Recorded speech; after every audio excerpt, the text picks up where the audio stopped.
ఓం నమ శివాయ, శ్రీమాత్రే నమ. మిత్రులకి, శుభాభిలాషులకి, అలాగే నన్ను ఎంతగా ఆదరిస్తున్న యూట్యూబ్ ప్రేక్షకులందరికీ కూడా పేరు పేరు ధన్యవాదాలు. మిత్రులరా, మీ అందరికీ కూడా ఆ పరాదేవత ఎల్లవేళల మీతో ఉండి మీ మనోవంచలు నెరవేర్చాలని మనస్ఫూర్తిగా కోరుకుంటున్నాను. ఈరోజు మనం ఒక అద్భుతమైన ఉపాయం తెలుసుకుందాం. ఈ ఉపాయం చేయడం వల్ల చాలా తేలికల ఉపాయం. ఆడవారిని మగవారిని చేసుకోవచ్చు. ఇది శ్రావణ మాసంలో చవితి నాడు చేసుకునేది. అంటే రేపు చవితి ఉంది. అలాగే శుక్లపక్షంలో కానీ అలాగే పూర్వపక్షంలో కానీ చవితి రోజున ఈ ఉపాయాన్ని చేస్తే ఖచ్చితంగా మనకి అద్భుతమైన ఫలితాలు వస్తాయి. యాక్చువల్గా ఏంటంటే ఈ ఉపాయాన్ని గణపతి వ్రతం అంటారు. చవితి రోజు చేసుకుంటారు. మనం ఇది శ్రావణ మాసంలో శుద్ధ చవితి నాడు కానీ లేదా కృష్ణ చవితి అంటే అమావాస్యకి ముందు పౌర్ణమి తర్వాత వచ్చే ఈ రెండిట్లో చేసుకోవచ్చు. దీన్ని ఈ మామూలుగా వ్రతంగా కూడా చేస్తారు. లేదంటే వ్రతం చేసుకోలేని వారు స్వామివారికి ఒక విధి విధానంగా కనుక పూజ చేసినట్లయితే కనుక అద్భుతమైన ఫలితాలు వస్తాయి, మంచి లాభాలు వస్తాయి. ఎలా చేయాలో చెప్తాను. ఇది మీ ఇంట్లో అయినా సరే గణపతి బొమ్మ ఉన్నా లేకపోతే మీ దగ్గరలో ఉన్న దేవాలయం ఉన్నా ఆ రోజున మీరు స్వామివారికి గరకని, చాలామంది గరక అంటే కన్ఫ్యూజ్ అవుతూ ఉంటారు. దుర్వా అంటారు దీన్ని. దుర్వా అంటే ఇలా ఉంటుంది, దీన్ని గరక అంటారు. మన ఇళ్ళల్లో ఎక్కడైనా దొరుకుతుంది. చక్కగా మీరు ఇలాంటిది గరకని సంపాదించుకోండి. రేపు అంటే చవితి నాడు గరక సంపాదించుకోండి. స్వామివారికి గణపతికి గరకని సమర్పించండి. చక్కగా కట్టి సమర్పించండి. అలాగే ఎర్రటి పువ్వులతో పూజ చేయండి. మీకు ధనం కావాలి, అలాగే మీకు అదృష్టం కలిసి రావాలి, మీరు చేస్తున్న పనుల్లో ఆటంకాలు తొలగిపోవాలి, అద్భుతమైన ఫలితాలు రావాలనుకునేవారు చవితి నాడు శ్రవణ మాసంలో గణపతిని పూజ చేయండి. మాకు వీలు కాదు అనుకునేవారు చవితి నాడు ఖచ్చితంగా ఇలా గరకని స్వామివారికి సమర్పించి మీరు స్వామివారికి ఉండ్రాళ్ళు కూడా వేసి, ఇంటి దగ్గరే ఉన్నాము చేసుకోలేము అనుకునేవారు ఎవరైనా సరే మీ ఇంటి దగ్గర దేవుడి పటం దగ్గర అయినా సరే ఎర్రటి పువ్వులతో స్వామివారికి పూజ చేయండి. అలాగే గం గణపతి నమః అనే మంత్రాన్ని 108 సార్లు చదువుకోండి.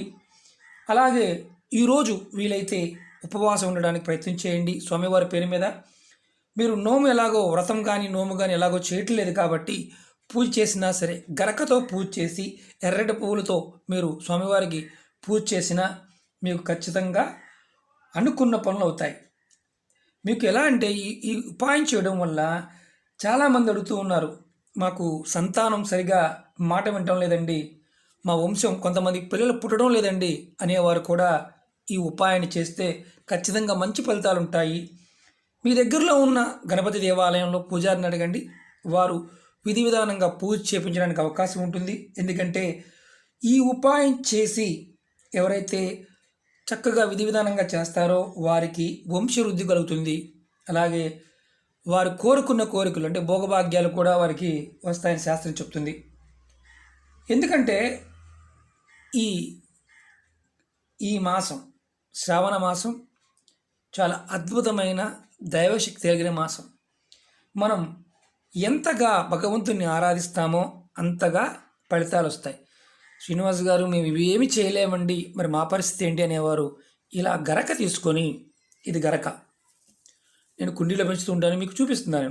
ఎందుకంటే నిత్యం ఆరాధన కోసం వాడుతూ ఉంటాం.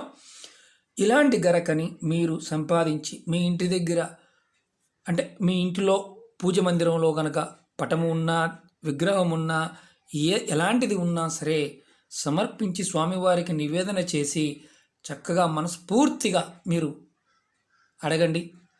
మనస్ఫూర్తిగా ఎలాంటి స్వార్థ చింతన లేకుండా మీ జీవితం బాగుపడాలని కోరుకోండి. ఖచ్చితంగా గణపతి మనకి ఇస్తాడు, విఘ్నాలు లేకుండా చేస్తాడు. ఆపదలు ఇప్పుడు మనం చాలా ఆపదల్లో ఉన్నాం, అందరం కూడా ఆపదలు కూడా తొలుగుతాయి. ప్రతిసారి నేను మీకు ఒకటే చెప్తుంటాను, మీ కులదైవాన్ని మీ ఇష్టదైవాన్ని ప్రతిరోజు మననం చేయండి. చేస్తూ ఉంటే ఖచ్చితంగా మంచి మార్పు అనేది వస్తుంది. మన జీవితంలో అనుకున్న అవకాశాలు కావచ్చు, అనుకున్న పనులు కావచ్చు పూర్తవుతాయి. భయపడమాకండి, ఖచ్చితంగా అంతా మంచి జరుగుతుంది.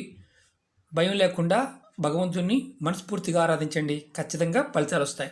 ఓకే మిత్రులారా, ఈ గరకను మాత్రం సంపాదించుకోండి. ఎవరు తొక్కకుండా ఉండే ప్రదేశం, మలమూత్రాదులు విసర్జించకుండా ఉండే ప్రదేశం. ఇప్పుడు ఆల్రెడీ గ్రామాల్లో ఉన్నవారు ఎవరైనా సరే మిత్రులు మీరు గమనించండి, పంట పొలాల గట్ల మీద ఎక్కడైనా దొరుకుతుంది, బీడి భూములు ఎక్కడైనా దొరుకుతుంది. చక్కగా ఇంత ముక్కలు తెచ్చుకొని స్వామివారికి 108 పూసలు చక్కగా అలా వేస్తూ గణపతి అన్న మహాన్ చేసినా సరే మీ కోరికలు, మీ మీ మనసులో ఉన్న కోరికలతో పాటు సకల భోగాలు అన్నీ మీకు వస్తాయని శాస్త్రం చెప్తుంది. ఓకే మిత్రులరా, వీలైతే దేవాలయంలో చేసుకోండి, వీలు కానప్పుడు ఇంటి దగ్గరైనా సరే గరగతో ఎర్రటి పూలతో స్వామివారిని ఆరాధించండి, ఫలితాలు వస్తాయి. ఓకే మిత్రులారా, ఈ వీడియో నచ్చినట్టు లైక్ చేయండి, నా ఛానల్ సబ్స్క్రైబ్ చేసుకోండి, గంట సింబల్ యాక్టివేట్ చేసుకోండి, 10 మంది మిత్రులకు షేర్ చేయండి. అలాగే మీకు రాబోయే రోజుల్లో ఏ నక్షత్ర జాతకుడు ఏ మొక్కని పెట్టాలి, ఎలాంటి లాభం ఉంటుందో చెప్తాను. అంతకుముందు వీడియోలో నక్షత్రాలు ఏ నక్షత్ర జాతకులు ఎలాంటి వేరు ధరిస్తే వారికి ఆ నక్షత్రానికి సంబంధించిన రత్నాన్ని, జాతి రత్నాన్ని ధరించి ఎలాంటి ఫలితం పొందుతారో అలాంటి ఫలితాల గురించి అంతకుముందు వీడియోలో కూడా చూడడం జరిగింది. 27 నక్షత్రాల వారికి మీకు నెక్స్ట్ వీడియో నుంచి చెప్పడానికి ప్రయత్నం చేస్తాను. ఓకే మిత్రులారా, ఓం నమః శివాయ, శ్రీమాత్రే నమః.